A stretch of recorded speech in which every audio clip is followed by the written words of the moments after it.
Welcome to the middle ground. I'm Ohio Divided. He's Storm and Norman, and after 2-week break, while I've been moving into my new house, we are back with another Ohio show.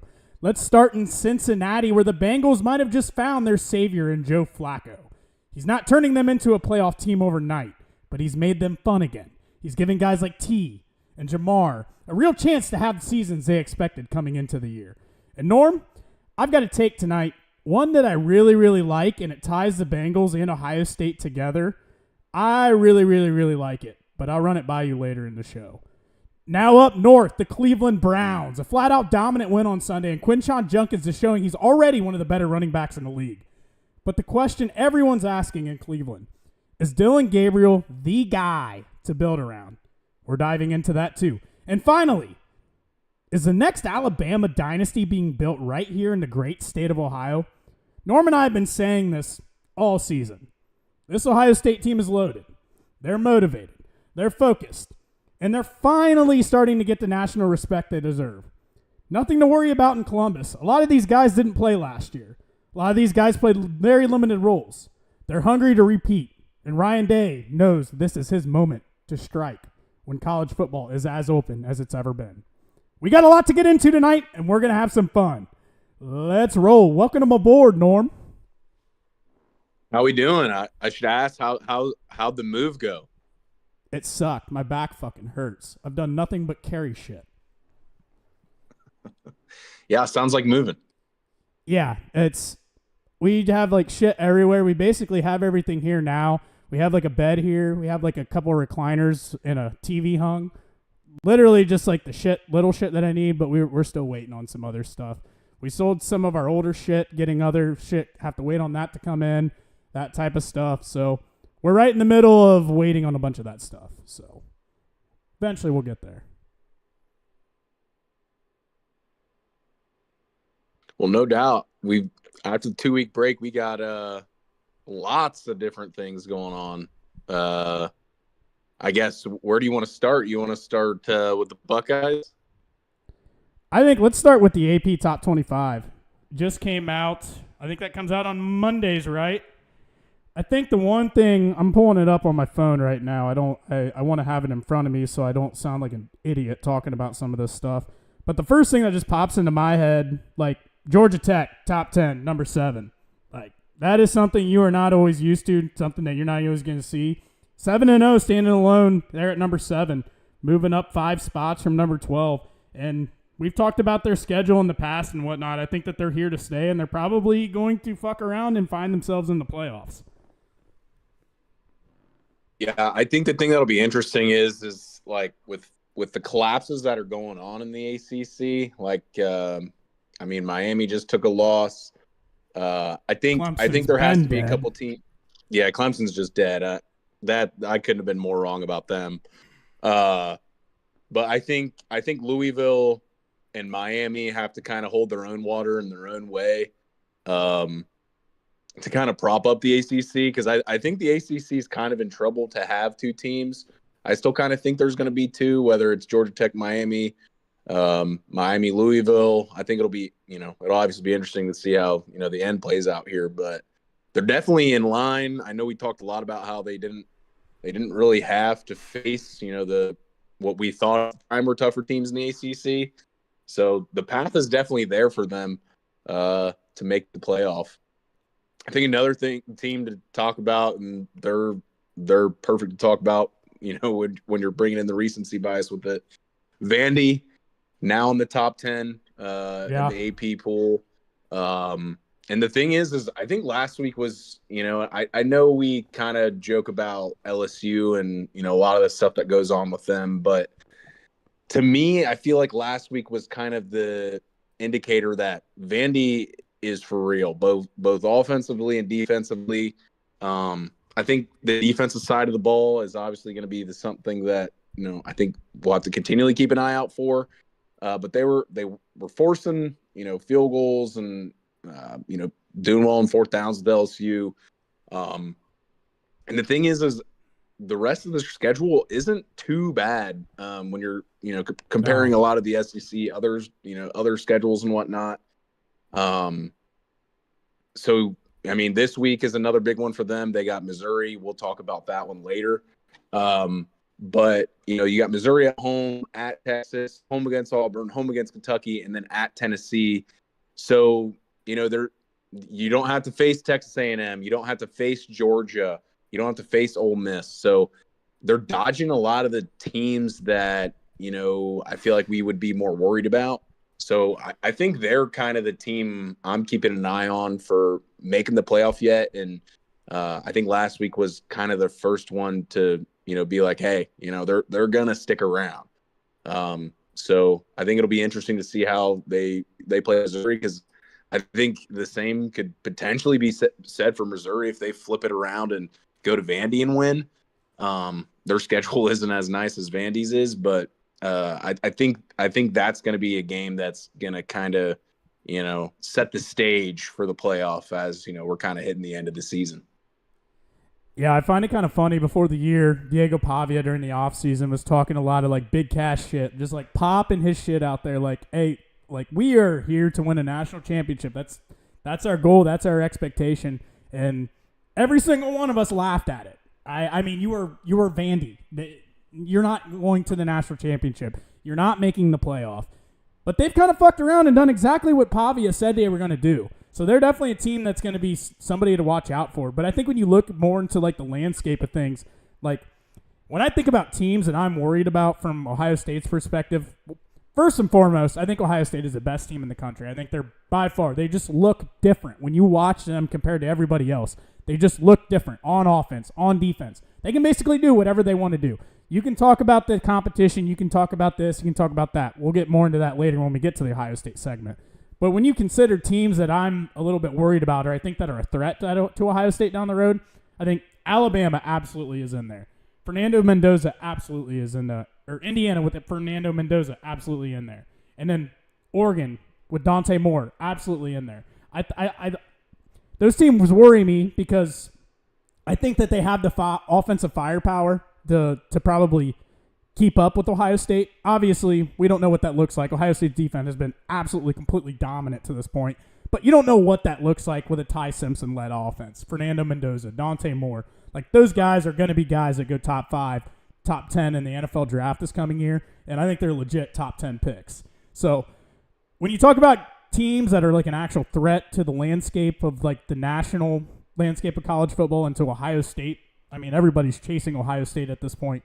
I think it's Bama, Indiana, Oregon for me. Is that what you would agree with? Or is there anybody else out there that you kind of are worried about? Yeah, I think that's really it, because, I mean, I'm not adding these as teams I'm necessarily worried about, but I think they're just other teams that I think, maybe other people might be thinking about. Georgia, I'm not necessarily worried about. No. I don't think the defense is as good as it's been. I think the offense is above average at best. So they're not a team that necessarily worries me. As you go down the line, I think Miami is still, I know they lost last week, but I think they could be potentially a team you could throw in the ring. As I think just from a talent perspective, they have a lot of it. But then the thing is, I'm not really worried about Carson Beck. Yeah, I throw Carson Beck into that same hat of like James Franklin and Dabo. Like Dabo's going to Dabo, James Franklin's going to James Franklin. When it comes down to it, Carson Beck is going to Carson Beck. Like I really think that, yeah, Miami across the board is talented. Carson Beck's a pretty solid quarterback, but we saw what he did last weekend or last Friday against, who was that again? Against Louisville. Louisville, yeah. 4 interceptions. I mean, that's a Carson Beck that we saw all of last year. You kind of started to wonder if he was going back to 2023 form at Georgia, where he was pretty solid for the most part. But there's still flaws out there. I don't know how much I would trust him if I was a Miami fan. But another team that I think is finally kind of starting to get some attention nationally, and it was a team that you thought was probably going to be consistently in the top 5 throughout the year, had 2 heartbreakers right at the beginning of the year, and that's Notre Dame. I mean, that running game between Jeremiah Love and, is it Jadavian Price? Is that his first name? I think Darian Price. Yes. Price is probably the most underrated player in college football. Like, that is as good of a 1-2 punch as you're going to find anywhere. Jeremiah Love is in the realm of like Jeremiah Smith in terms of just playmakers across college football. Obviously, Jeremiah is Jeremiah. Nobody's on his level. But when you talk about a guy that can just change a game, a guy that can flip a game in a matter of one play, Jeremiah Love is that dude. And I posted about this earlier today on X, and I said, like, that is a team that scares me. I would want to stay out of that 5 to 12 seed spot, because if you're Ohio State and you get the 5 seed or the 6 seed, there's a world Notre Dame is sneaking in at 11 or at 12. That's a tough-ass first-round matchup that you have to go and face. And CJ Carr is a dude. I don't know how much you've watched him, but the kid can play. I think it's not a team that you can just go and throw 6-7 guys in the box and say, CJ Carr beat us, because he can beat you. And I think that their talent on the edge is a little bit underrated as well. I mean, they have Faison, they have Greathouse, they have dudes out there that played last year as well that have been here and done it, and they can clearly make plays.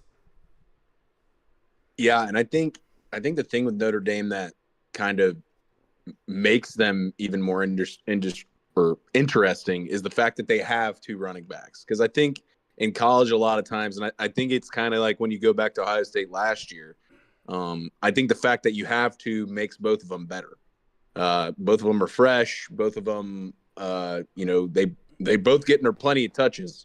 Because they're both utilizing the pass game a little bit, especially Jeremiah Love. So I think the fact that you have 2 backs that can do both and are just really weapons at the end of the day makes it challenging. And the thing is, I think that as you look, like, they're 12th in the AP poll right now, 13 in the coaches. So across the spectrum, they're thought of as at least top 13 teams. So I think as we're, kind of seeing some of this playoff picture shake out, there's going to be teams falling out, because as you look at the top 12, do we foresee 5 ACC team or 5 SEC teams making it in there? Yeah, I think they're kind of going to beat up on each other enough. And I know the SEC would say, hey, we're playing good teams. We're playing each other. That shouldn't knock us out. But, if you're looking at Ole Miss with 3 losses, or you're looking at Notre Dame with 2, I think Notre Dame's winning that battle. And I'm looking, like, the only team I really see that, like, obviously if A&M gets to 2 or 3 losses, they're beating Notre Dame with the head-to-head advantage. I think Alabama would beat them, just with because if they would have 2 losses, only 1 would be in the SEC. And I think there is an element too, as the further you get away from your losses, the better it looks. And the fact that Bama's was on the road week 1 versus Notre Dame losing 1 at home, I think kind of gives them an edge as well.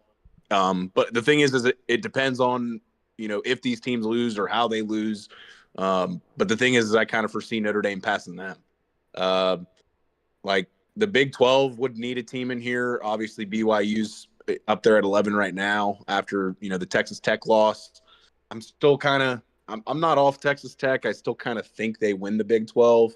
Tough going to Arizona State. Levitt was back. I think Arizona State might have pulled a little bit of a let's rest Levitt and then bring him back for the Tech game. And, we got to win one of these 2 games. So I'm not going to roll those teams out. I think the Big 12 is probably going to run through those 3 teams. It'll be interesting to see if they get 2 in, but yeah, I mean, I say all that to say, I think Notre Dame, it's setting up nicely for them to get in, and and I think it's just showing from the public perception of them with their 12th ranking and 13th ranking in the AP and coaches polls. So as we're looking them being at 12 already now, they run the table. I foresee them, 8, 9, somewhere around there. So I think there's a scary chance you're the 1 seed. You might be playing Notre Dame in the second round because they made it up to 8 or, something like that. So I mean, I think Notre from a Dame's seeding perspective, it'll be interesting.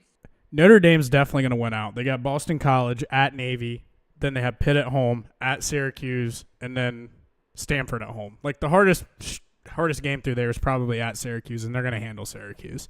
So they're going to win out. I agree. I think they're probably going to get in that 8 or 9 spot. Like whoever's number 1 is going to run into what Oregon did last year. You're going to run into maybe a buzzsaw there in that second round where you got to face a 8 or 9 team that's rolling at that point and has a chance that you thought before the year, exactly like Ohio State was last year. You thought before the year like this is going to be a team that's one of the top 4 seeds. Obviously, Ohio State stumbled along the way. Notre Dame did the same exact thing. So I could easily see them right there in that 8 to 9 spot. Transitioning over to the NFL. Another week, a lot of crazy shit's happening.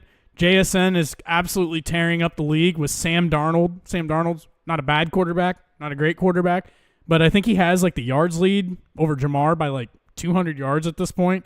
So just makes you think back to that 2022 season, how absolutely sickening that was to lose him for the entire year alongside Marv. And, I mean, that would have been a national championship if he plays that whole year. But other than that, the Rams go into London, absolutely dog walk the Jags. I think I picked that one. I just don't think the Jags are a very good team. I think they just had a decent record. And out of all teams, they lost to the fucking Bengals here early on, which made 0 sense at all. But I think that they're a little bit fraudulent. I think the Colts are actually legit. Like, what is it with them? I mean, I know that they're pretty well coached. They took the Bengals defensive coordinator, Lou Anarumo. I think he was kind of the fall guy for just the incompetency of the Bengals. But the offense is humming. The defense is humming. Like, what do you think it is with the Colts? Honestly, I think I don't know if there's what it is. I think it's one of those things where it kind of combines perfectly. They don't really have weaknesses, which they've been showing.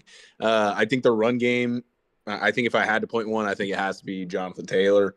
I mean, he's as elite a running back as it gets. I think it's a battle between him and Jahmyr Gibbs between who's the best running back in the league right now. And the thing is I just think at this rate, he's just too efficient where teams they stay ahead of schedule.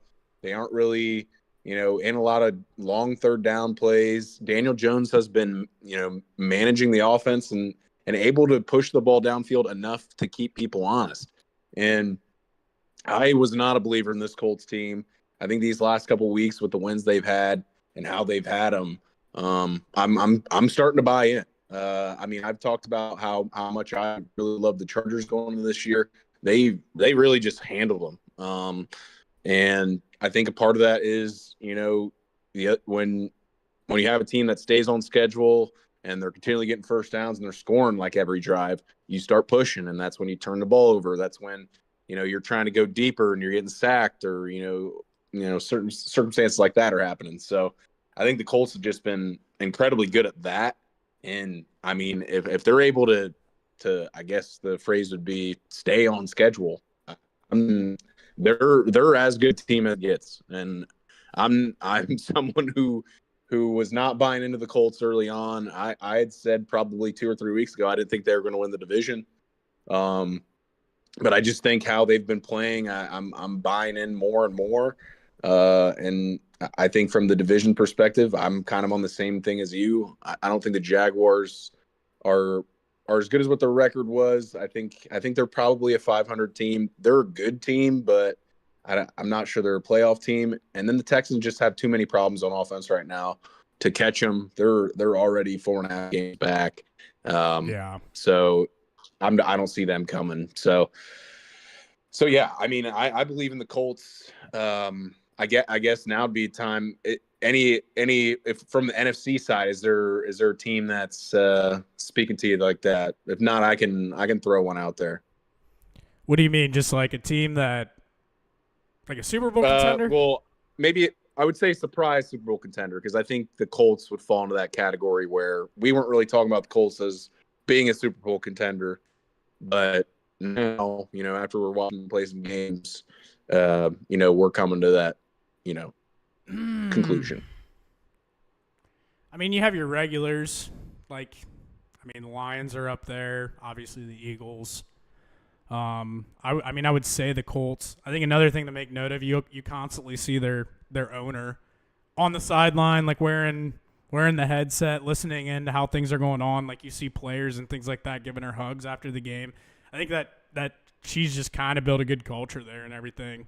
That was a side note, but in the NFC, I don't know. The Seahawks have kind of surprised me a little bit. They have a really good defense, and the offense has been playing well. But I don't think that they can win a Super Bowl. I think it's hilarious you say them, not to stop you, because as I was just looking at, the standings right now, they're kind of the team that was staring at me in the face of. They've played some tough teams. They're 5-2. They're 3-0 on the road versus 2-2 at home, which doesn't really make sense when we think about the Seahawks as what they've been. I would agree. I don't foresee them, in Super Bowl contender, but I'm keeping an eye out of them as the next team that maybe we're talking about in 3 weeks from now. It's like, well, the Seahawks are 7-3. Maybe we're starting to believe in that a little more. I don't know. Like, I just think you have a lot of these teams every year, like the Colts and the Seahawks, where it's like Daniel Jones is a quarterback, Sam Darnold's a quarterback. Like, they've stepped into these systems and they've started to play really well. But, like, it matters so much how good your quarterback is when it comes to the postseason. That's where the teams separate. Like, just because you have a good regular season. I mean, you saw the Vikings last year. What did they go, like 14-3 or some shit with Sam Darnold? Had a really good year, get to the playoffs, bounce first round. Like, you need a dude at quarterback because you're getting the kitchen sink thrown at you whenever you get to the playoffs. And not to say that you aren't during the regular season, but it's just there's so much more pressure. Like, there's just so much more going on that you need the elite dudes like the Mahomes, like the Allens, like the Burrows, like the Lamars out there to kind of navigate you through the playoffs. I just don't think either of those teams are going to win a Super Bowl. They just don't have the right guy at quarterback. Sure, they'll both have really good seasons, but I don't think they're enough to get you over the top. Yeah, definitely think that's fair. I think between the two, I almost would say from a quarterback perspective, Darnold. But maybe I'm saying that partially just because JSN is his receiver and he's playing like he is right now. But I think the Sam Darnold thing with, your first playoff game ever is against that Detroit Lions team last year. I think that played a role in that too. But yeah, no, I think watching them, and I mean, I guess they were playing the Texans. The more I watched them Monday night, just they kind of seemed like they had it all together, offense, defense. So just a team I wanted to point out, and we'll keep our eyes on going forward. Is that who you were thinking of, or was that the team that you were literally who I was thinking of? Really? Okay. Yep. I had to think pretty hard, and I was like, it's not the obvious one. There has to be a team that's kind of surprising right now. But I would throw like the Colts and the Seahawks are in pretty similar like levels. Yeah, I guess that was more so what I was trying to say. The NFC Colts, who would you say it would be? And I think the Seahawks would be that. Yeah. I agree with that. And then like going back to like my quarterback spot, like when you talk about like you need dudes in the playoffs, like guys that can handle the pressure and like step up in the big moments. Like, I don't even know if I would throw like Baker Mayfield into that. Like I think Baker's the type of guy that he can go and have an insane regular season. He could maybe even win a wild card, but I don't think like he's like I think making a championship or an AFC or or it would be NFC for him. An NFC championship is probably his ceiling. I don't know. Like I know that you guys have seen this plenty of times over in Cleveland. Like he had flashes where he looked really good, but when it like almost like the clutch, when the like you needed like a clutch play or like you needed like a clutch game out of him, it was kind of seemed like that was whenever he would fall off. Yeah, I mean, I think he's shown more ability to have clutch moments recently, but I think a part of that just comes from they have such a great offense. Like they have a good offensive line, they have great weapons, they have good running backs, receivers. So I mean, I think Baker is an average to above average quarterback. I don't think, and as you were just saying about Super Bowl winning quarterbacks, I don't see that. And obviously, it's easy to say after Monday night. You know, he didn't really look great, and he's had a lot of fourth quarter comebacks this year already. But I think he's been. I've been saying it, and maybe it's just me being a hater because I'm a Browns fan, but I feel like he's been a guy who's taken advantage of his situation. I mean, Tom Brady literally handpicked that team to play on because of the, you know, what was already there for him. And Right. Baker Mayfield kind of just picks up where they left off, and you know, and they have a lot of those pieces there still. And the Bucs are a good organization. You know, they've continually added pieces to keep the team going. You know, so I can't really knock them for it, but you know, as I'm looking, like I'm not really a point differential guy, but they're 5-2 and they have a negative point differential. Like, Yeah. that's not something that happens for good teams. Like when we're looking at the 3-5-2 teams in the NFC West, all are plus, and the Cardinals have the same point differential as the Buccaneers. They're 2-5.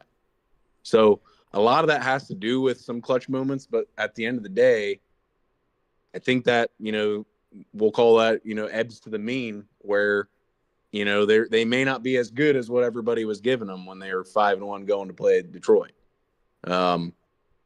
So I think they'll win the NFC South still. I think the Falcons were kind of my hot take pick before the year.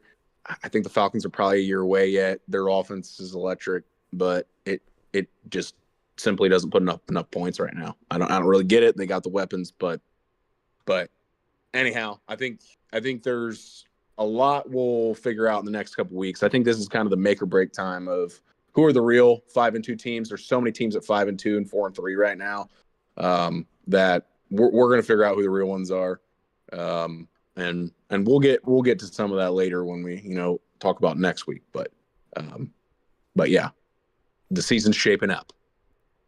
Yeah, and before we move on, I know that like you Browns fans have always hated Colin Cowherd because he was very opinionated about Baker whenever Baker came in and during his time at Cleveland, but he was kind of right. Like, he's always said Baker's the kind of guy that everything needs to be right around him. He's not the type of guy that can hide deficiencies on your team, where you see like the elite quarterbacks in the league.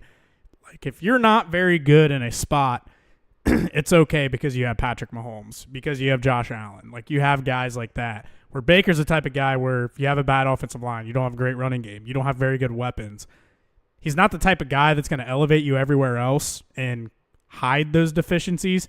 You almost have to have all of those pieces, a good run game, good weapons, a good offensive line, and then Baker will thrive. That's where really you're going to see a good Baker. And when he doesn't have those things, that's whenever you see the struggles that you probably saw in Carolina and just the other places that he kind of floated around for a short period of time. But other than that, college football and the NFL, we are right in the middle of it, and a lot of ball that has been played, a lot of ball to be played, and more conversations that are going to be had as we move on to the Cincinnati Bengals. Joe Flacco making the Bengals fun again. You came in, had Jake Browning for 3 games. I was screaming, bag the fucking jungle, get the paper bags out. This shit's an absolute joke. But Joe Flacco comes in, he makes you respectable. He makes you fun to watch. He gives me something to care about on Sundays for 3 hours again.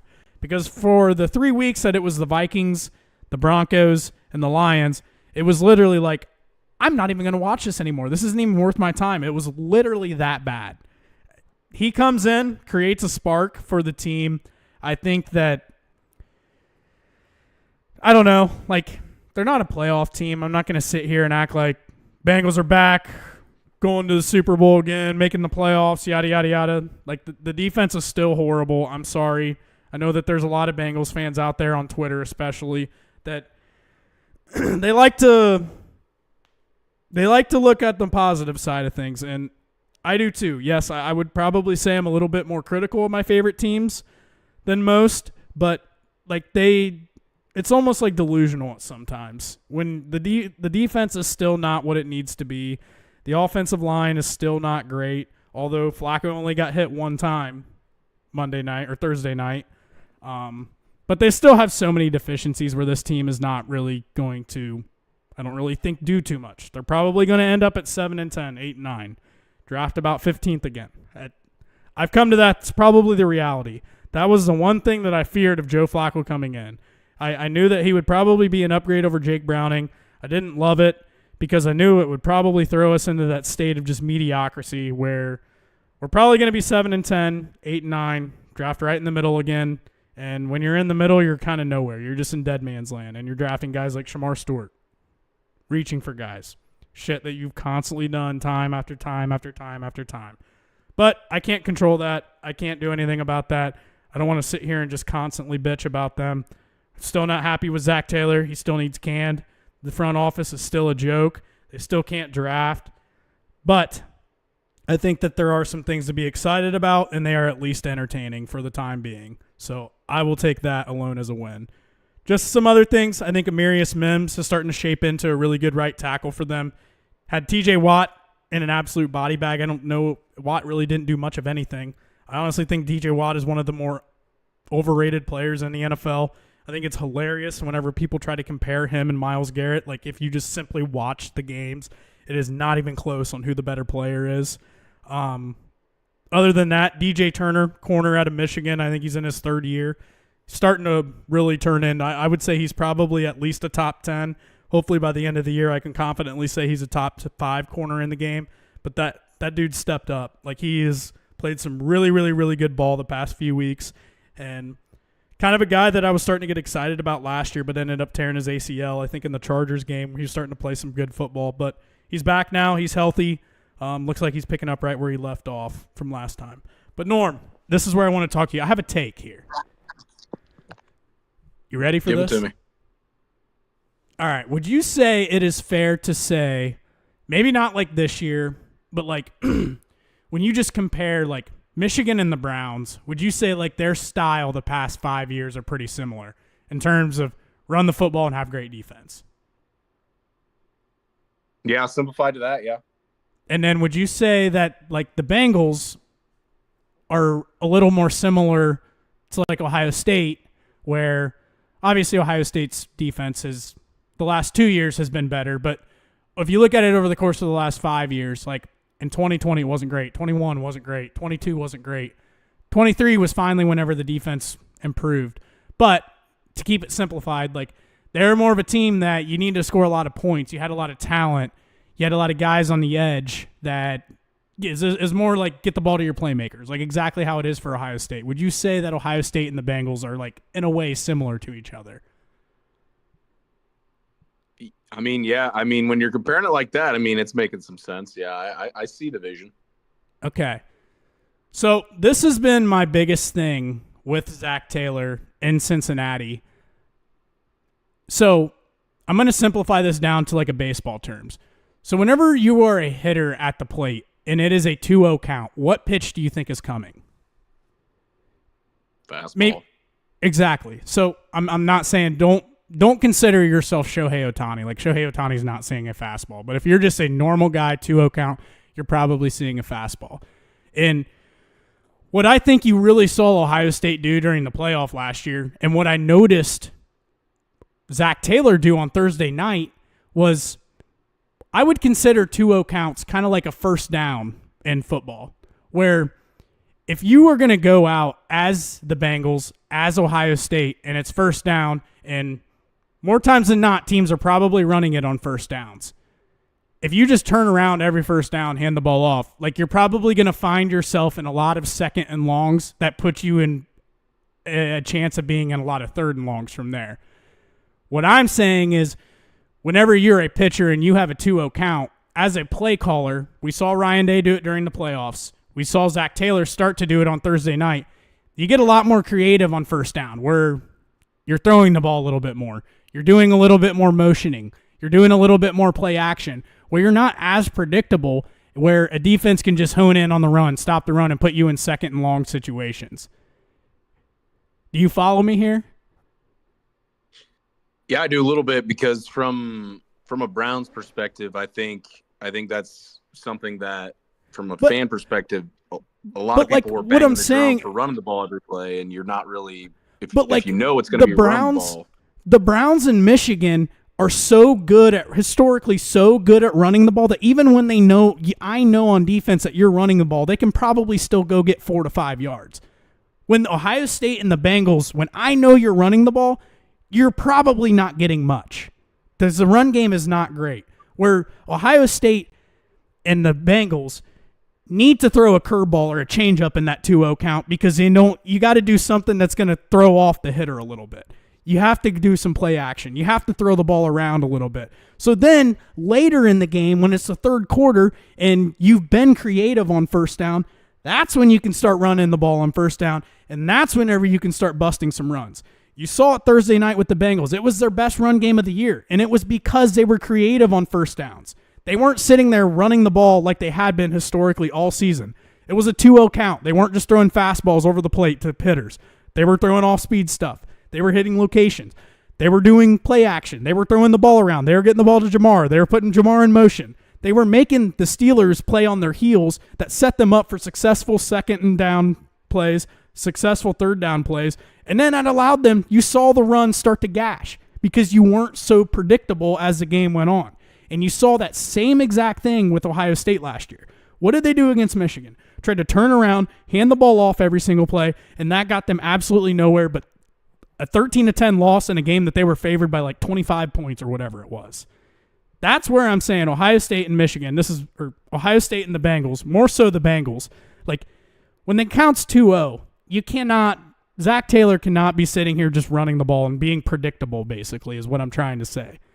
And I try to simplify it down to baseball because it's like one of those things where when it's a 2-0 count, there's probably a fastball. When it's a first down, it's probably a run. And I think that is vital to the success, more so to the Bengals than Ohio State. But you'll see it. You will see it as the playoff comes along for Ohio State even. They will get way more creative on first downs than what they are right now because right now it is a lot of hand the ball off. Obviously, Wisconsin was a little bit different story. Wisconsin had a really good rush defense. Pass defense wasn't very good, so they came out slinging it. But most times this year, you're seeing runs on first down because right now the talent isn't very good that they're playing. They are able to do it. But if you remember back to that Oregon game, very first play of the game, G. Scott starts on the left side of the line of scrimmage, motion him across, goes out into the flat. Everybody else, they fake a screen. Oh, there goes G. Scott floating down the sideline. It's creativity on first down that allows you to run the ball later in the game because you are not set up for success to run the ball consistently on obvious running downs. No doubt. I think even like breaking it down further, I think you have to view first down as you have the advantage on first down. You're not in a passing down, you're not in a running down. So you can kind of do whatever you want. The problem is if you don't execute on first down, that's when, you get yourself in trouble on the downs behind it. But I think that's an interesting way to phrase it as first down's your 2-0 pitch. Like it's your biggest advantage of the defense because they have the littlest idea of what you're going to do. Obviously field position dependent because, if you're at the inside the 5, you're probably running the ball, anyway. But the thing is I think that's an interesting correlation because, first down is when you have the advantage. They don't know what's coming. It could be anything. And I think that's a pretty fair point where you should be as creative as you want or as you can be on first down because it's going to only set you up for success, especially if you're utilizing it to execute plays versus, because creativity, there's levels to it, obviously. You're too creative, right. That you're getting yourself in a lot of, second and longs where, maybe you're getting sacked on that too creative a play, or you're turning the ball over on first down because you're too creative, or, because the risk goes up a little bit, with the creativity. But I do think that's an interesting way to put it. But even being creative could be as simple as just running a play action. Like I'm saying, make it an easy just don't be fucking predictable, basically. Make it where play action, one quick read, it's an easy catch, easy throw type of thing. If it gets to 5 yards, perfect. 2nd and 5 is perfect. 2nd and 8, 2nd and 9 sucks. Then if you don't execute on 2nd and 8, 2nd and 9, 3rd and 8, 3rd and 9 with the Bengals offensive line is a death sentence.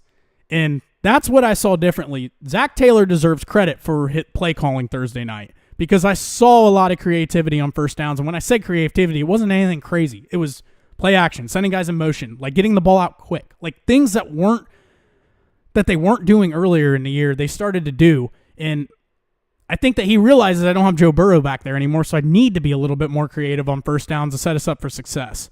But I don't know. I don't know if like 2-0 count is the best way to put it. Maybe more so like 0-0 count, because still like you're probably still like, all right, I'm looking fastball here, 0-0. You dump a curveball over, it's kind of like, whoa, oh shit. Like he showed that he can probably throw any pitch at any given count. So I can't be sitting on the run, loading the box, because he could hit me with a play action. He's not scared to take a shot, do something creative, that kind of thing. I don't know. There was just kind of a funny take that I found in my head, just kind of thinking about some stuff earlier today. Yeah, I definitely think it's an interesting way to put it. Obviously, it's semantics to be like, what is it exactly? But I think it's definitely interesting crossover from sport to sport. Because I mean, I think it just kind of shows where tendencies are pretty common across, I would say especially in football and baseball, because you have pretty easy data points to go off of, like whether you have a pitch or whether you have a play. Yeah. So and when you have kind of a set determined limit, or you only have so many, it's easy to find those tendencies, or to take advantage of them. So I think that's where kind of creativity comes from, right? Is like utilizing your tendencies. So it's not like you necessarily abandon running the ball, which, I mean, obviously I would say passing on first down makes a lot more sense than the Bengals and the Browns. Obviously it's team dependent, but right. I think that's why I said the Browns and Michigan right. thing at the beginning. Yeah, but I think it kind of comes down to breaking your tendencies. So it's like we're not falling into the trap of having a tendency, if that makes sense. Like when you're doing that, that's when you become predictable. That's when you're easy to stop for a defense that might not be good, to be quite simple. So I think it's an interesting way to put it, and I like the little crossover there. Yeah. Moral of the story: don't be predictable. Keep the defense guessing. Stay in control. On to the Cleveland Browns. Norm Quinshaw, Judkins is him. He is him. Yeah, I mean, it's funny. The week prior, Browns fans were losing their minds because I think he had like 12 carries. But we're on the tendency talk. It was just pretty obvious the Browns were not going to throw the ball deep. There was no element of deep ball or long pass. Whether that was whether that's not even throwing it deep, but just a deep developing play. So I think the Steelers, you could see them on defense just dialing in on the run, basically being like, this is the only way the Browns can beat us, is if they're able to run the ball. So we're gonna dial it up, and we're gonna make sure that they can't run the ball and see how they deal with it. Couldn't deal with it last week. Obviously, different situation. Dolphins have one of the worst run defenses in the NFL. So obviously it's a lot easier to run the ball on them. And, we obviously saw that with, Quinshaw having a huge week this week. But kind of not just him. I mean, everybody had, it wasn't crazy, but everybody kind of had touches where, they made some plays. But I think that kind of led to, Dylan Gabriel being easier for him to be efficient. He was like, well, let me pull him up for actuals here, so I'm not talking out of my ass, but high completion, 72%, not a lot of yards, only 116, but just kind of the game manager that I talked about weeks prior about, The Browns just really can't have turnovers. It's really that simple. The defense is too good. Where turn the ball over is the only way that you're really screwing yourself when you have a defense like this. And he hasn't turned the ball over yet. And I think that's part of the reason where they were like, you know what, if Flacco's just going to turn the ball over, we don't really want to do this. Like, it's kind of a waste of our time to fuck around when we got two rookies sitting back here that we could just, go and see if they can, at least go with this game plan and not, like I said, keep it simple and turn the ball over. So I think one of the things that really stuck out this week was just the defense as a whole, though. Like Grant Delpit, huge game, played incredible. Miles, good. Mason Graham making plays. Carson Schlesinger looked great. Tyson Campbell, the man that we got back in the Greg Newsome trade, he's been playing pretty solid. So when you're just looking across the defense, there's a lot of guys there where we're talking about the purgatory. I think the Browns almost kind of wanted to get in the purgatory because that's how, like, from an organization standpoint, because that's how all those guys ensure they stay. And it's whatever. It is what it is. I'm personally not really a Dylan Gabriel guy. I think he's fine. I think the plan, even for, even when they drafted him, which sucks to say now, is I think he was like, we're going to draft him. He's going to be a great bridge at worst. If he's something, great. If not, we move on and we get somebody. The problem is I think the defense is so good. As I look at the schedule, there's a lot of winnable games that potentially be coming our way. Some of them are on the road, but the Browns play the Jets, Raiders, and Titans yet this year. So, I mean, those are games where, defense travels. And the thing is none of those offenses scare me. The defenses, for the most part, don't scare me. They're games that the Browns will either be favored or, slight dogs in. So I could just foresee them winning those three games. And when you're looking at the QB class, there's two guys that are really standing out with Simpson and Mendoza. I think right now Moore's kind of the odd man out of the three. And then Sellers is, kind of the alien guy where I think someone will fall in love with the traits, but whether they're able to put the traits to use or not is going to be the ultimate question. But I think when it comes down to it, I'm not sure they're going to get one of the guys that they want. And then that's when, you're not drafting the quarterback this year and you kind of fall into the purgatory of it. The good thing is they have a lot of draft capital. I could foresee a situation where we're seeing the Browns trading down again next year. I think with them, there's plenty of holes to be filled, and they'll be filling them. I think my main objective, I would say, for them is I had a tweet earlier this week that was Mekhi Lemon or Carnell Tate or Jordan Tyson or Chris Bell need to be a Cleveland Brown. That's got to be plain Carnell. and simple. I mean, I think Carnell's my biased take. I say it like that because if he's not available, I don't care. Give me one of the four. Carnell's my preference. I think it might be some Buckeye blinders on just because I love Carnell Tate. Maybe, but like, look what he's done in college, and look what all the other Ohio State NFL receivers have done in the NFL. Yeah, I mean, no doubt. Like, Can't argue with that. I don't know if I would want anybody else other than, I mean, if he's gone, he's gone. Then yeah, I'd take the other guys. But if you have your choice, I'm taking Carnell every day of the week. I think Carnell Tate is not talked about enough, and I think that I know that Ohio State reloads a receiver, but he's going to be he's gonna be a hole, or like you're gonna miss him next year. Like I mean, Ohio State's missing Igbuka this year. Like, you had three legit receivers last year, and right now it's kind of just Jeremiah and Carnell. But another question I had, so you mentioned that, like, the Browns have the Titans, the Ravens, and or not the Raiders, I mean. And then Raiders, who was it? Jets. And the Jets, yeah. Are you worried about like they're not going to be in any kind of position to draft Ty Simpson or Fernando Mendoza? Oh, I'm definitely worried about that. I think there's a high probability of that, honestly. It'll depend on how everything else shakes out, but the Dolphins and Jets, they're playing well for the We Suck Bowl.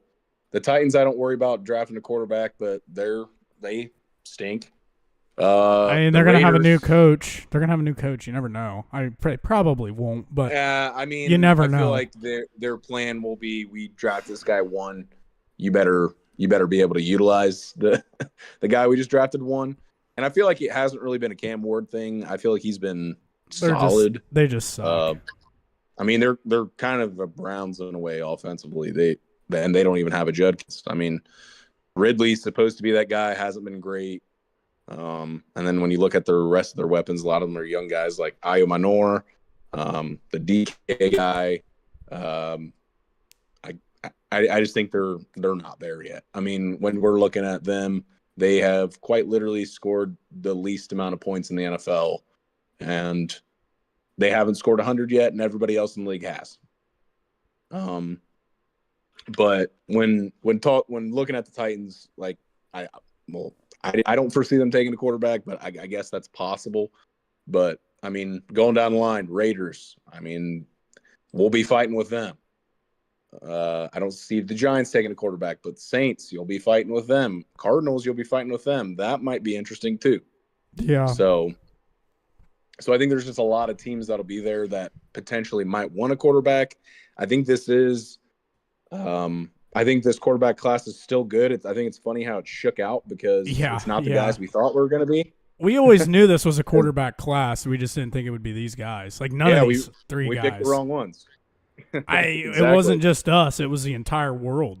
Yeah, no, it was everybody. I seen a Josh Pate tweet going crazy today about where he was ranking the SEC quarterbacks. And and everybody was clowning him for it. He's like, I mean, please show me. He was like, please show me your preseason quarterback rankings, and come back to me. Yeah.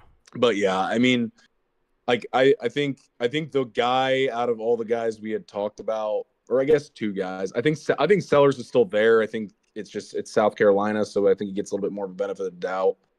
I don't think he's really been bad. He hasn't really been lighting the world on fire, which, obviously isn't ideal, but not something that you're gonna, kill him over.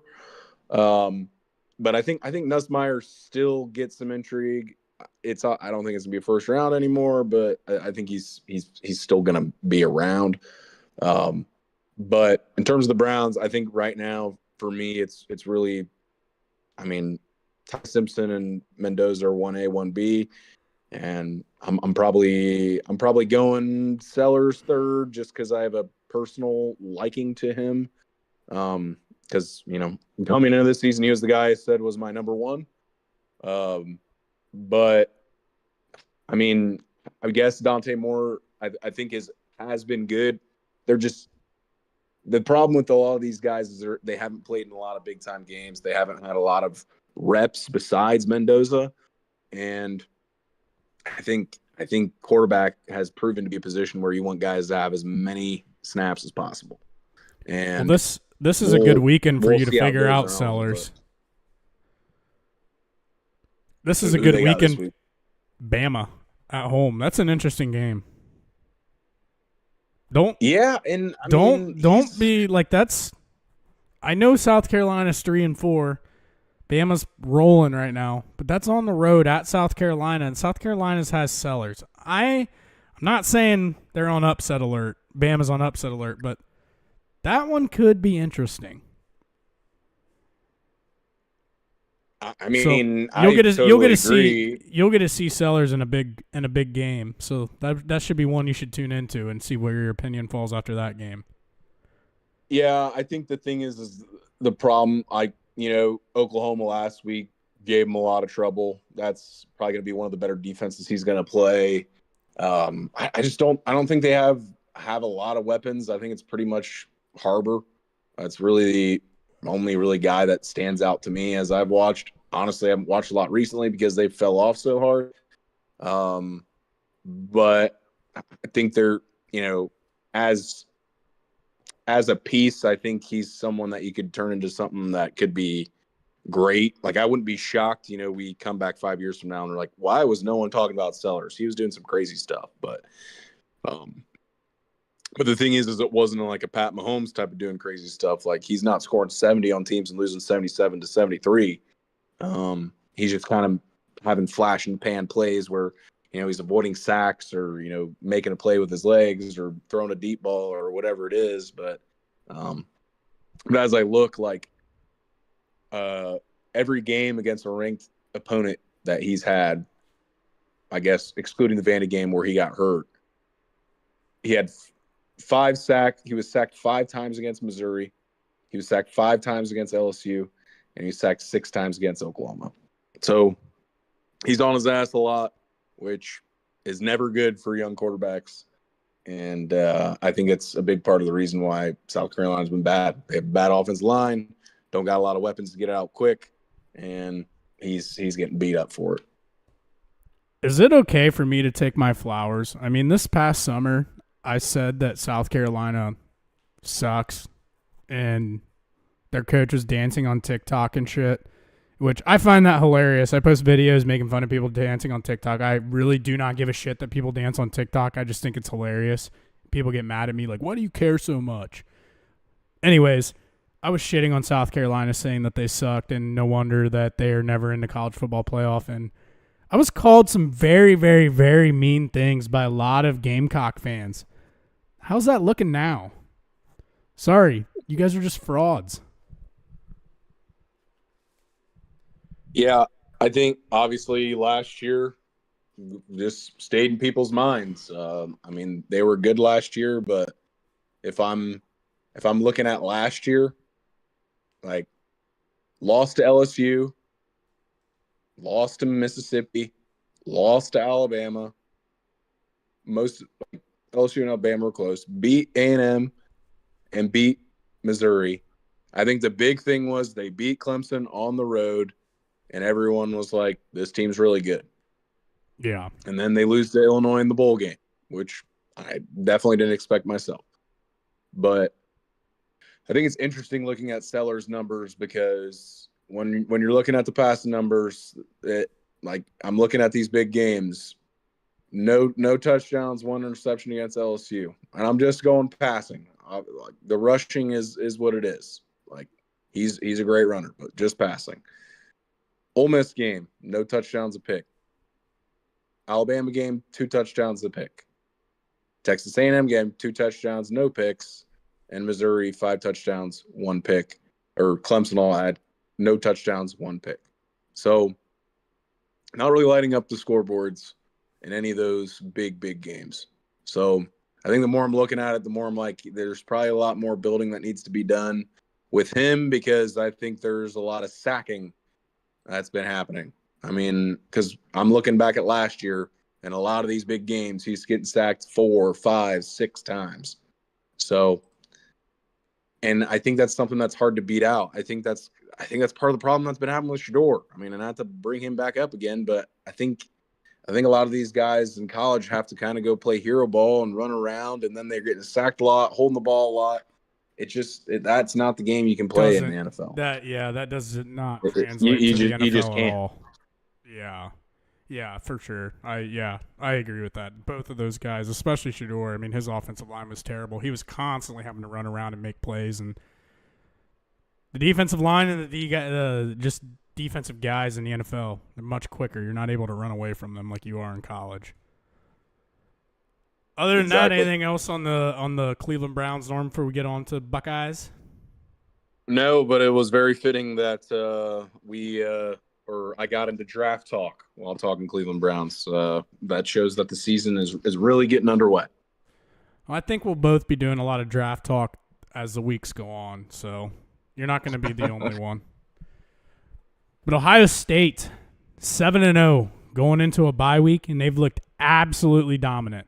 I mean, how can you possibly say that they are not the best team in the country at this point? I understand the talks of Indiana. Indiana's been impressive. I've made a lot of fun of Curt Cignetti over the past couple years since he's been there. But, I mean, all he does is just back his shit up. But I still think Ohio State's talented across the board. I think Ohio State's got really good coaches. Curt Cignetti's elite. Like, the dude is him. Like, he deserves all the credit in the world. I clowned him for a really long time. I'm done clowning him. Until we beat them again, and then we'll probably run into them possibly in the Big Ten Championship, possibly in the playoff. But, I mean, he is him. Like, he is as advertised. Everything that he says he's going to do, he does. And I think one thing, like, he's just a little more tolerable this year than what he was last year. Last year, I think he was trying to get out in the headlines a little bit, which I kind of get it a little bit. Like, Indiana is not very well known nationally. Well, now they are, but last year they weren't. So he had to kind of make those kinds of statements, say those kinds of things, get Indiana in the spotlight, get their team in the spotlight. Good for recruiting. Kind of just gets his name, their name out there, that type of thing. But you haven't really heard him say a whole lot this year because I think he just knows, like, we're good as fuck. We're going to go out and beat the shit out of whoever we play and move on to the next one. But I would say, like, between them, like, we've talked about Bama. We've talked about Oregon. I don't really know about Texas A&M. But there's a clear difference, right? Like, Ohio State just looks different compared to everybody else. And I get everything of, like, well, Texas isn't very good. Like, well, you've seen some of these teams play. Like, the offenses they play aren't very good. It's like, they look so dominant. Like, what do you want them to do? Like, they rally to the ball so fast. The DBs are elite. Arvell Reese and Sonny Styles are by far the best linebacking core in the country. And then you're not even talking about the offensive side. They can run it when they need to. Yes, they need to improve some things in the run game, but that's beside the point. They can run it when they want to. They can get the ball to Jeremiah, get the ball to Carnell. Julian Sand is as accurate, as smart, as just like a complete quarterback of what you look for in college football as anybody that's out there. I mean, how could you possibly put anybody else above them to this point? Yeah, I mean, I mean, obviously we're Buckeye fans, but it doesn't even make sense to me, honestly. I mean, I think it's been so clear. Like, and the thing is like, it just reminds me of the Georgia teams that just dominated everybody. And people were like, well, are they that good? And then they would just keep winning. And then when you look at it, there's all these NFL players and all these guys that, went on to be stars and are stars. And then when you're looking at one-to-ones, like, I think Ohio State has better stars, to be plain and simple. Like, quarterback, Stetson Bennett or Julian Sang. Then you got Ladd McConkey or Jeremiah Smith. Or I guess maybe the equivalent is maybe we do Brock Bowers and Jeremiah Smith. And then you got Ladd McConkey or Carnell Tate. Oh, I'm telling you right now, I bet Jeremiah Smith's drafted higher, and I bet it sounds pretty funny when you put it like that. Not gonna lie, like doing one-to-ones. I mean, and then when you're looking at running backs, they're running backs similar type of, like they didn't have a running back that was completely taken over. I mean, Kenny McIntosh was the leader. But they had a running back committee. They had 4 running backs that went over 300 yards. Dude, there's a decent chance that happens for us this year. Oh, yeah, absolutely. Exactly. So, like, I'm just going down the line of this team offensively, and I'm like, well, our team's better offensively, plain and simple to me. And then when I look at defense, I mean, their defense is stacked for sure. You got guys like Jalen Carter, Malachi Starks. I would say Jalen Carter is probably better than any D lineman, or definitely. Actually, I would say definitely better than any D lineman. But if we're doing the mental gymnastics, he's Jalen Carter. Yeah, Jalen Carter's really, really, really good, but like Cade McDonald's pretty damn good too. I'm still taking Jalen Carter any day. Don't get me wrong, but like Cade McDonald's, I think absolute beast. Right. I was doing some mental gymnastics of just like we're not comparing positions, but we're just comparing who's the best player on defense and who's the best, like, because obviously for all three levels, the defense was great. But who are the stars that take over?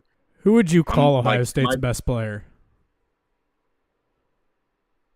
On defense? I mean, there's two guys. You have two options. Yeah, I mean, I still think it's Downs, but it's closer than fuck now.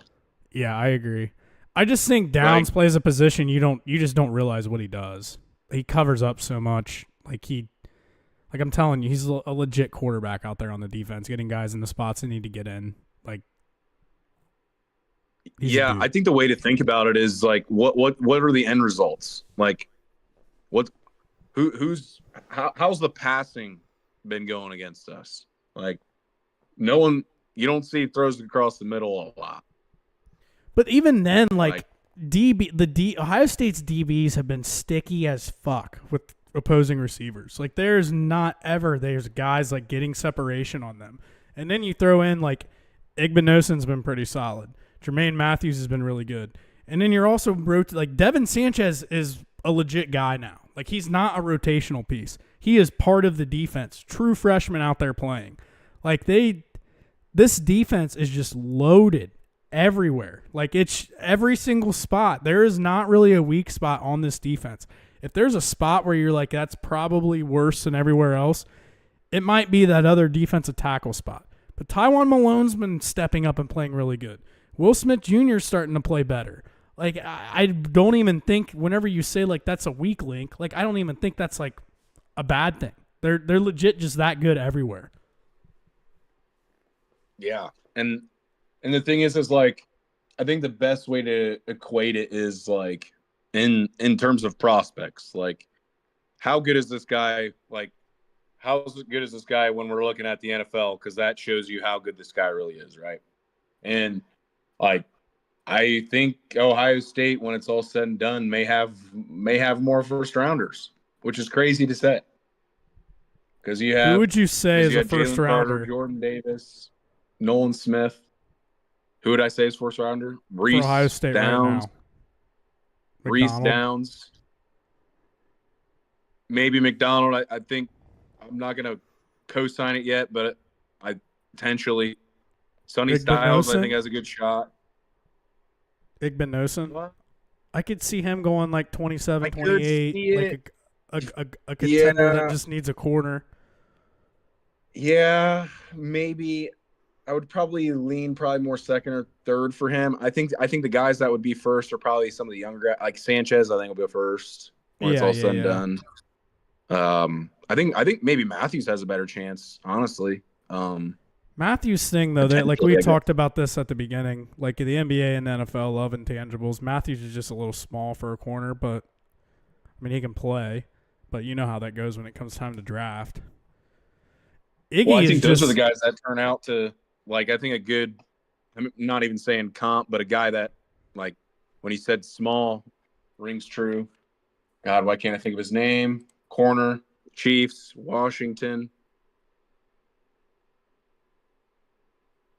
Why can't I think of his name?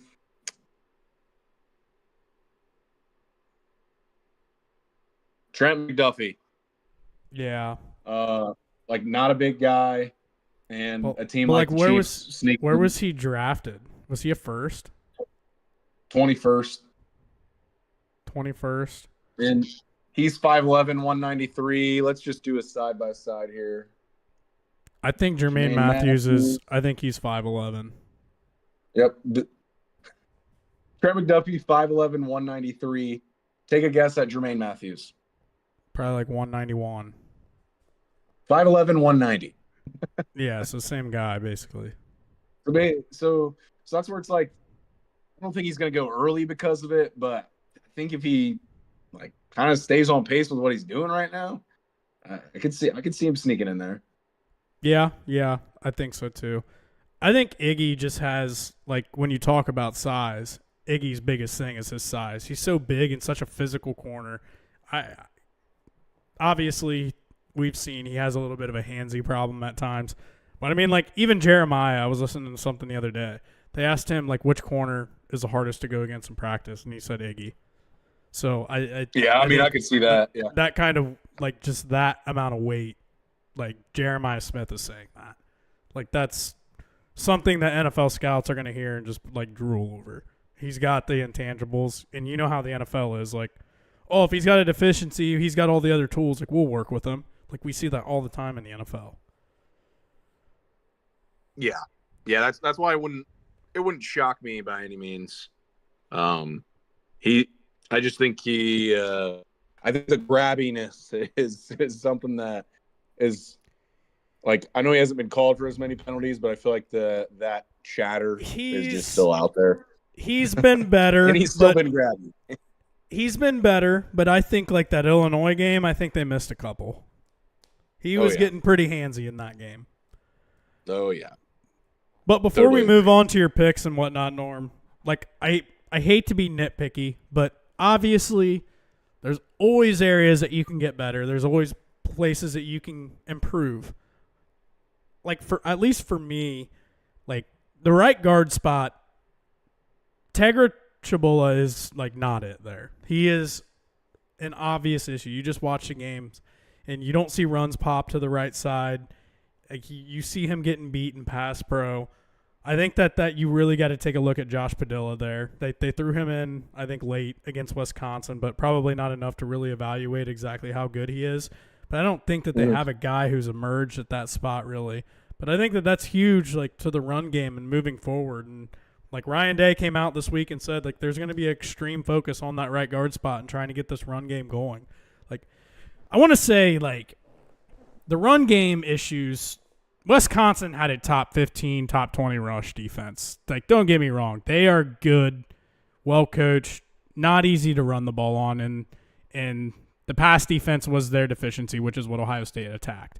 But you would still like to see them run the ball a little bit more consistently. Like, I think they only had like 3.5 yards per carry. You'd still like to see them over 4 just because you're Ohio State, they're Wisconsin. They have 2 wins. You should still be able to run the ball at least to somewhat of an extent. But, like, other than that, would you agree, like, that's the one thing going in, like, moving forward, that's a glaring hole that they need to address, need to fix? Or is there anything else that you've seen through the first 7 games? I mean, I think that's the clear one, and I love Ryan Day calling it out. I mean, I think it was one of the most obvious things, especially last week. And the thing is like, worst case scenario, Tager's getting a kick in the ass and be like, hey, man, you better lock the fuck in because this job is not yours. Yeah. This job's whoever's playing right guard the best. And if it ain't going to be you, we'll find somebody else. That's fine. If it's a tackle that's got to kick in, fine by us. You know, if it's a backup guard, like that, like, especially in college, man, you can move guys around pretty easily. Like, it's like if you're not going to step up, there's plenty of guys who are not actively playing right now who would love to play more snaps. Yeah. And then the last piece we want to talk about, we've been talking a lot about, I've been screaming it on the Twitter app. Ohio State's the next Bama. Ryan Day's building the next dynasty right here in Columbus, Ohio. And now, do I think he's going to go out here and roll out 6 national championships like Saban did? I don't know. Probably not. But I think that we are seriously sitting here looking at a stretch over the course of the next 5 years where it's you get to the part and you're like, damn, Ohio State won 3 national championships, 3 in the last 5 years. Like, they're the team. They're kind of building something here. And I think it goes even more like you look about like even heading into next year. Like, yeah, this defense is going to lose a lot. Julian Sand's back. Jeremiah Smith's back. Bo Jackson's back. Isaiah West, who kind of splashed onto the scene this past week, he's back. And then you go and you look at, like, Ryan Day has taken a different approach about getting some of these younger guys more involved. If you go back to 2020, 2021, 2022, even 2023, like if you were a young 5-star, highly touted recruit, Ryan Day was almost scared to still get you out there on the field.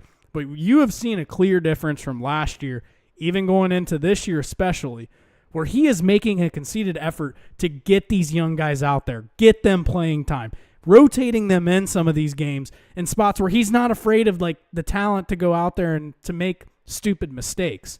And that goes a long way, not only in development, but just continuing, like the continuity of success year over year over year over year.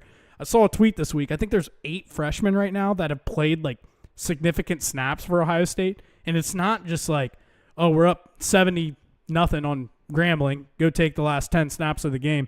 Like, these are guys that are rotating in with the ones, playing significant snaps. And I think that's how you saw Nick Saban doing it at Bama. And you're starting to see Ryan Day do the same exact stuff here in Columbus. Yeah, I mean, I feel like it's something we've been kind of alluding to, and I think the fact that they've just been so dominant this year just gives the confidence to say, like, this team is ready to be a dynasty. You look at the roster, like, I know you have the transfer portal era, but it's like, you leaving the best team in the country to make like a couple million more dollars? Maybe. Man, they're proving. But are you getting a couple more $1 million? And like, you know what I mean? Like, and you're proving that you're putting them in the league. And is a couple million dollars worth it to ultimately get to the NFL and get to that second contract like you see a lot of the guys at Ohio State do?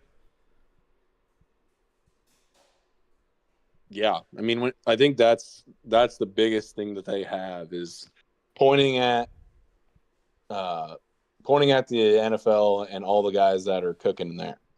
It's like, well, we got this guy to point to at this position. We got this guy to point to at this position. You know, there's someone that you can kind of be like, hey, this guy was born and raised Buckeye. And I think their whole, you know, it always sounds corny with brotherhood and all that shit, but I think that shit's real, man.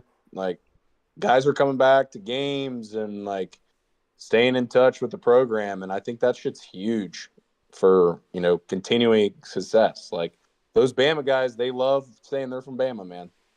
And that's something that I think Ohio State's always had, but I think taking it to the next level is when you're having that national success. So you're getting national players at a higher rate, aka you're getting better talent. And I think it's one of those things where Ohio State is kind of taking advantage of the transfer portal, and that it's like, well, we're going to utilize it to fill little gaps, but we're not utilizing it as like a recruiting tool. We got recruiting to do that. This is a gap filler. And I think that's where the great programs will stand out and why recruiting still matters, because the teams that recruit well are the teams that are probably keeping the recruits well too. So, and then that's just less holes and less money you have to give up in the portal, because when you go to the portal and you have something that you need in the portal, like, that's just more money that you have to pay for proven talent at the end of the day. No doubt.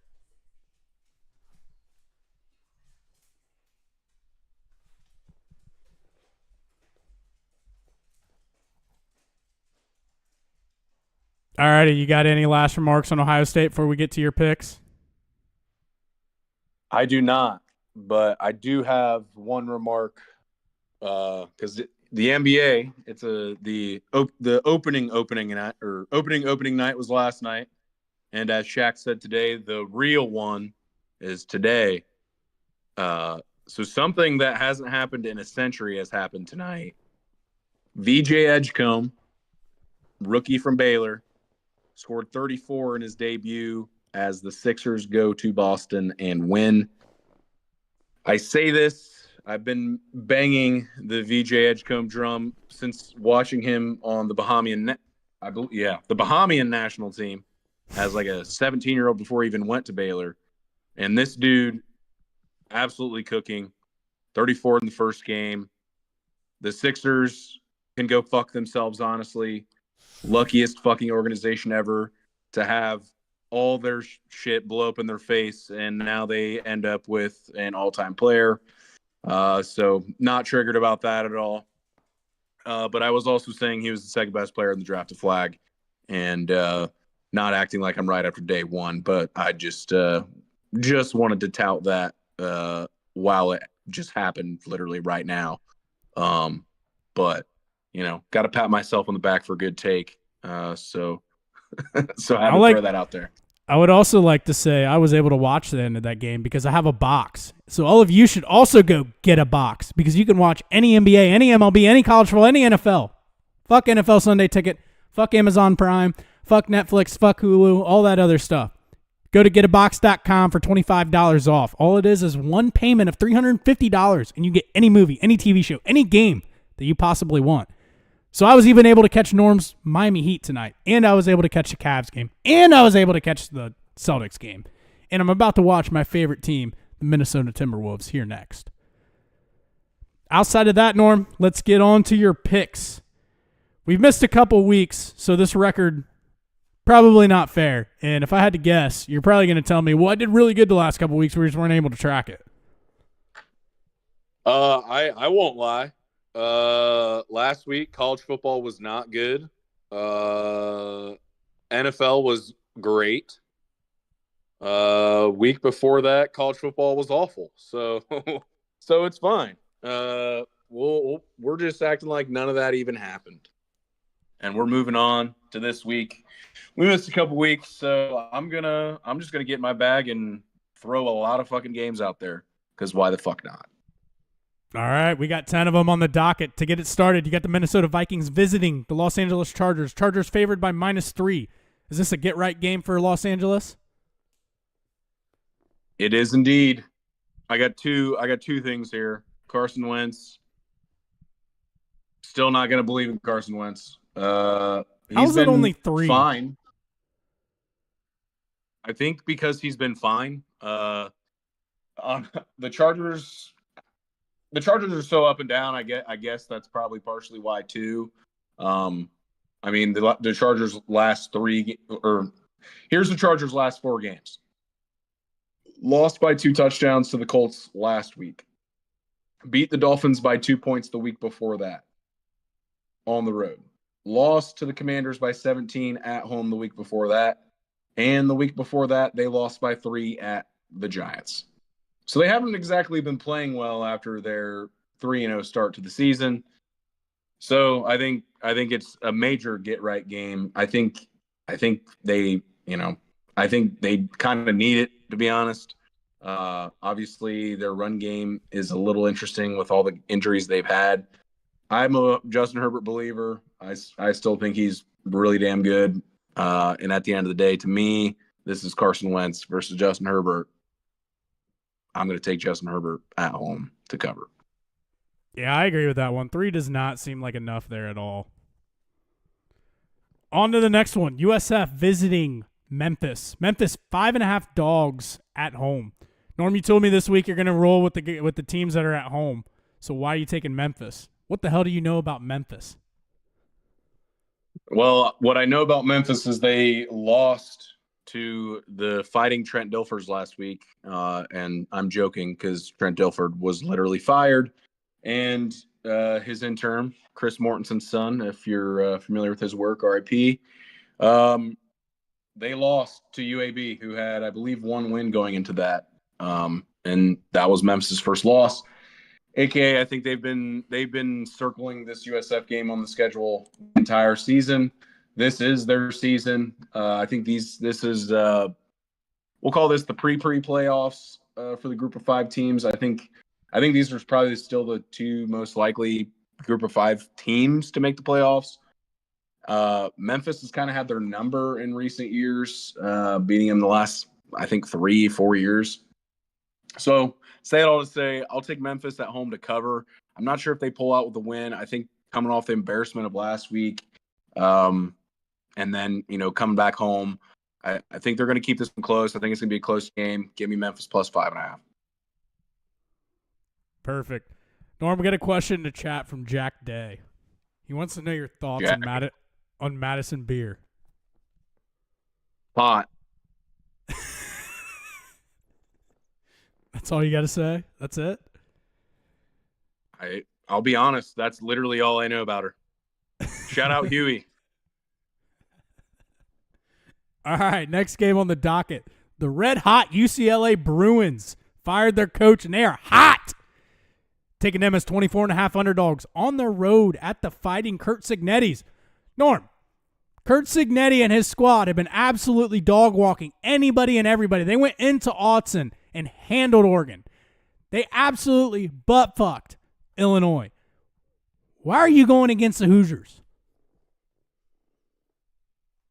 Well, at the end of the day, we aren't going against the Hoosiers. We're just saying the Hoosiers aren't winning by 24 points. I think UCLA, I think they've just shown the last couple of weeks that they have a beating pulse as a team. I think just this doesn't feel like the Illinois game for me. I don't think Indiana's getting up for this game. I think the interesting part that could go against UCLA is the noon start. So 9 p.m. or 9 a.m. Pacific. But honestly, UCLA's looked solid. They've beaten solid teams.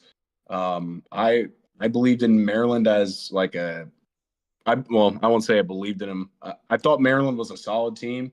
I think winning that game, I think says a lot about their competency right now. So I think they keep it close. I think Indiana probably wins this by 2 scores, maybe 3, but I think ultimately UCLA keeps it close enough to keep it within the 24.5. Ride the hot hand, but you're going against another hot hand. We'll see how it works out. Next one, Ole Miss on the road at Oklahoma. Oklahoma 5.5-point favorites. Taking the Sooners, John Mateer starting to get back into form, starting to play a little better after the injury. Talk me through it. Yeah, so this is where we cycle back to the home games. This is just going to not an Ole Miss guy. I was on Georgia last week. I think Ole Miss just, I would say not great great offense, not great defense. I think Oklahoma has an elite defense, and I think their offense is good enough to score on Ole Miss defense. So to me, this feels like an Oklahoma game. Another caveat: Ole Miss hasn't been a good road team under Lane Kiffin. They've lost at least 2 road games every single season he's been there. And I think just the last couple of weeks haven't really, they haven't really said, hey, this Ole Miss team's going to jump over the hump and make the playoff. I think this is the week where we start thinking about their elimination. I would say the counterpoint to me taking Oklahoma is Ole Miss's schedule opens way the hell up after Oklahoma. They finish with South Carolina, the Citadel, Florida, and Mississippi State. So with a win, I think Ole Miss is in the playoffs, but I don't think they're in the playoffs. I think Oklahoma handles them and knocks them out of the playoffs this week. Yeah, I think Ole Miss is a little fraudulent too. I don't know how they held on for as long as what they have. They impressed me a lot, actually, against Georgia. They always have a good offense under Lane Kiffin. I think Georgia's defense sucks, to be completely honest. But I don't know. I'm not very high on Ole Miss. I think by the end of the year, you'll see that they'll have at least 2, if not 3, potentially 4 losses. I don't know what the rest of their schedule looks like. Every single week, I just feel like they're on upset alert. So I like it. I like the Sooners. Next on the docket, Missouri at Vandy. Vandy minus 2.5. Rolling with Diego. Yes. I think last week, I'll be honest, I believe in the Pavia mania. I think Vanderbilt has a good enough defense. I think that's the thing that they lacked last year. I think the defense is good enough, and I think their offense is really, really good. I think this is probably an interesting over spot too. Probably not going to touch that just because Missouri is a heavy run team. So just an interesting, over under potentially. But I like Vandy. I like them at home. They've been a good home team. They were a good home team last year. So I think this kind of speaks to I think Vandy is about it this year. I'm not necessarily putting them in the playoff. They got a really hard schedule in comparison to Ole Miss and some other teams that we've just been talking about. But I think they take care of business at home this week and keep their chances alive and well. Next one, BYU at Iowa State. Cyclones minus 2.5-point favorites at home. Rolling the dice with Iowa State again. I feel like they've kind of killed you a couple times already this year, Norm. I have been on the wrong side of Iowa State multiple times. I think 3 to be exact. And this feels like the one where Iowa State wasn't a team I mentioned to be in the Big 12 race. This is a game that they can put themselves in a situation that could jumble up the Big 12 and potentially get themselves a chance in there. I like Iowa State. They play well at home. BYU's been playing a lot of close games recently. I know the Holy War is a rivalry, but they win by 3 against Utah. They played with fire at Arizona, went into overtime. They played with fire at Colorado a few weeks before that. I feel like they've just been kind of touching the flame. I think they get burned this week, and I kind of got a hot take. I think BYU may be losing a couple games in a row here, seeing them go to Texas Tech next week, or not next week. They got a bye, but they go to Texas Tech on the 8th of November. I think BYU is going to start losing some games here. Their schedule really hardens up to end the season. I think they get a real awakening this week and in the weeks following. Love it. Next one, Illinois at Washington, taking the over here, over 55.5. I really like this one too. I think both offenses are pretty potent. Washington had a pretty slow game last week against Michigan, so I think they're going to be ready to bounce back. Obviously, we know about Washington, Damon Williams Jr., Coleman, Boston. Illinois has Altmaier, had a very solid year. Offense really was starting to hit their stride there for a little bit until they ran into Ohio State. But I'm with this one. I like it, but talk us through it. Yeah, I mean, you alluded to some of them. I think a part of the reason I like it even more is the offenses. Their last showings, not great. Illinois, Ohio State, Washington, Michigan. They aren't exactly playing the Ohio State and Michigan defenses in this game. Neither defenses are really great. I think Washington's probably a little bit better than Illinois, but I think I like Illinois' offense a little bit better from a consistency standpoint. So give me the over. I think this is going to be a close game, but I'm going to rock the over. I think both of these teams are going to be scoring some touchdowns. Yeah, I like that one. I like that one a lot. Next one, Texas A&M at LSU. LSU 2.5-point dogs. Brian Kelly's got to fuck around and figure something out here quick, or he's going to get ran out of Baton Rouge. I think he is one of those coaches when you talk about other guys that are out there on the market right now that could be potentially looking for a new job here in the next couple months. I think Brian Kelly's right at the top of that list. He's desperate. He needs a win. He needs to stay alive. He needs to keep his team in the mix, or he might get ran out. So tell me why you're rolling with him. Texas A&M, number 3 team in the country. They're rolling this year. Well, I'll say this. You explained exactly why from an LSU standpoint. This is the Brian Kelly legacy game. This is the biggest game of his career. I think if he loses this game, I don't think he's going to be back. I think it's as plain and simple as that. LSU expectations are just way higher than that. And then from a Texas A&M standpoint, they have the Notre Dame road win earlier this year, but as we're looking, they had a pretty cake start to the SEC schedule in terms of they had home against Auburn, home against Mississippi State, home against Florida, at Arkansas. Their schedule just flips on its head starting this week. They go to LSU, to Missouri, home against South Carolina, Samford at home because obviously an SEC school has to play an FCS before the last week of the season. And then they got Texas at Texas the last week of the year. I think we see a world where Texas A&M is not making the playoff. I'm not as high on them as I am other teams. I still kind of think Notre Dame got a little fucked in that game. It is what it is, not saying taking it away from Texas A&M. But I think LSU has had a lot more, not that they've won the games, they've been more battle tested. They've played a lot more big games. And I think with this, the A&M game at home, at night, this just feels like one they need.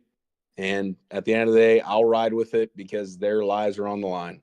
And I'll take the hungry dog. I always question that offense a little bit. I never know what I'm going to expect from them, and they have not been great this year. But LSU's defense has been solid. It's in Death Valley, not an easy place to play. Texas A&M hasn't getting got yet. So, you know what you would think at some point in time when you have that kind of SEC schedule, go and play in those kind of environments, you're probably going to lose somewhere along the lines. And yeah, it's do or die for Brian Kelly. This is his coaching career. He may never get a job like LSU, like Notre Dame ever again if he doesn't figure something out. So he's got to throw all his chips in the middle of the table here on Saturday. Next one, rivalry game, Michigan. Wolverines going on the road to Sparty. Sparty 14.5, 2-touchdown underdogs against Michigan. Michigan coming off a huge win this past week. Pretty impressed with Bryce Underwood, his composure, his ability to step up when they didn't have their best player, make the throws, deliver for Michigan when they needed to. Come away with a 24-7 win against Washington, who has been widely known across college football. Probably a team that deserves to be ranked. Maybe not so much anymore after losing to Ohio State and Michigan. But Michigan, I think, showed some people some things this past week. Michigan State struggled up until this point. So I find it interesting why you're taking Sparty. Talk us through this one, Norm.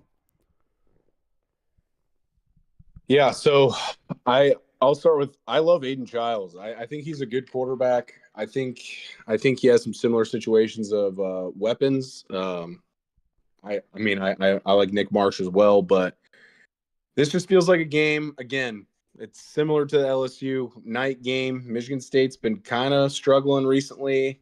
They had been playing well, but they get destroyed by UCLA. They get destroyed by Indiana. It feels like a rivalry game is a perfect opportunity for them to lock the fuck in and get squared away and play a pretty solid Michigan team at home well. And I feel like that's what's going to end up happening. I think they probably lose this one by a score, so I'm going to give this Michigan State plus 14.5. Are you saying Michigan's on upset alert this week? I'm not willing to say that. I think it's going to be a close game. I don't think they're going to get upset by any means, but I think it's going to be close. It's a rivalry game. And when you have, I think a perfect indicator was the Ohio State Michigan game last year. Even if it doesn't really make sense, you're getting 2 scores in a rivalry game. And this one's at Michigan State. It just feels a little too big for me to pass up. Give me Michigan State at home to cover the points. Yeah, I mean, we saw it firsthand last year, so I can't argue with you there at all.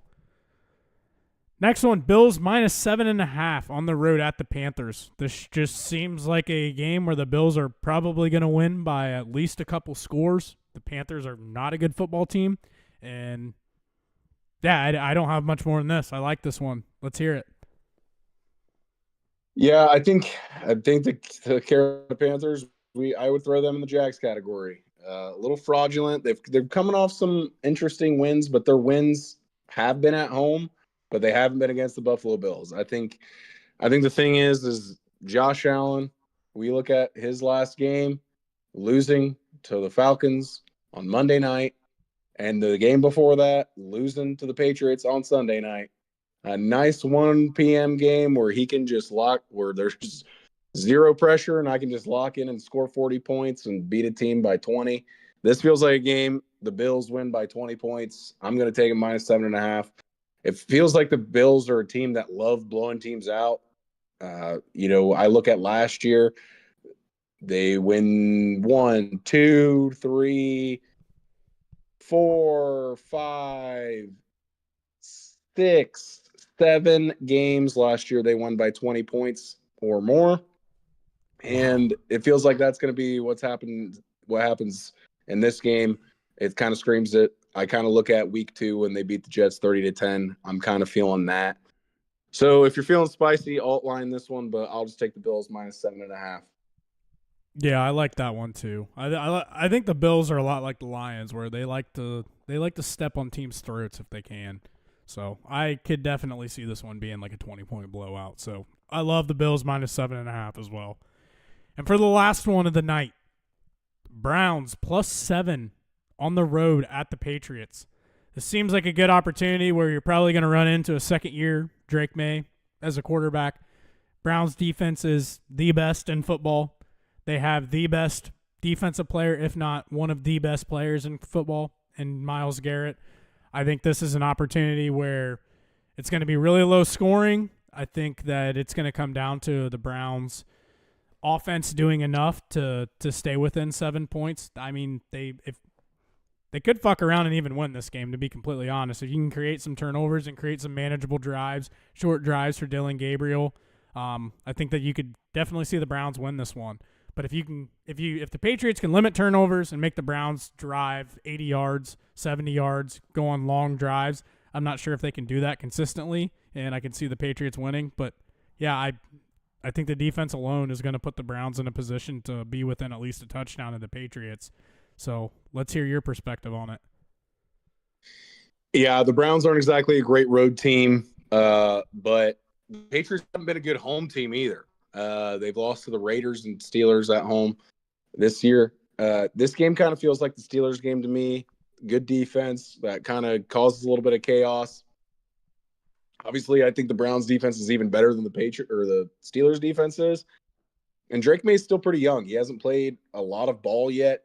I think he's really good. I mean, I think as a player, he's going to be a star in this league. I think this is one of those where it's a elite defense with some elite playmakers and pass rushers that, are going to ruffle them up a little bit. And like you were saying, I think it's a low-scoring game. I think the Browns end up keeping it close. I don't know if they necessarily win this game, but it feels like a late field goal or up by 6 and the Browns can't, score to, get the win. But I think it's a one-score game, so I'm going to take the Browns +7. All right, that's it. You got 10 games between NFL and college football this weekend. College basketball, we're just under 2 weeks until Buckeye basketball's back. I think they start on November 3rd, which is 2 Tuesdays from now. So college basketball's coming back into the swing of things. The NBA is getting kicked off last night, but like you said, tonight's really their opening night. A lot of basketball getting played. We got hockey also starting to get played. We don't talk a whole lot about hockey, but we still follow sports at the end of the day. So you got football, you got hockey, you got basketball. They always say October, and then you got playoff baseball, World Series starting on Friday. So this is a time of year that is the best time of year to be a sports fan, and we're here for all of it. Other than that, Norm, you got any last remarks before we get on out of here? No, sir. It was good to be back. Yes, sir. We'll be back here weekly. I'm in my new house, and we're ready to roll. So if everybody could please like, subscribe, retweet. We'd appreciate it. It helps make the show grow, and we always appreciate everybody tuning in, listening to us two brain dead just talk about a little bit of ball. So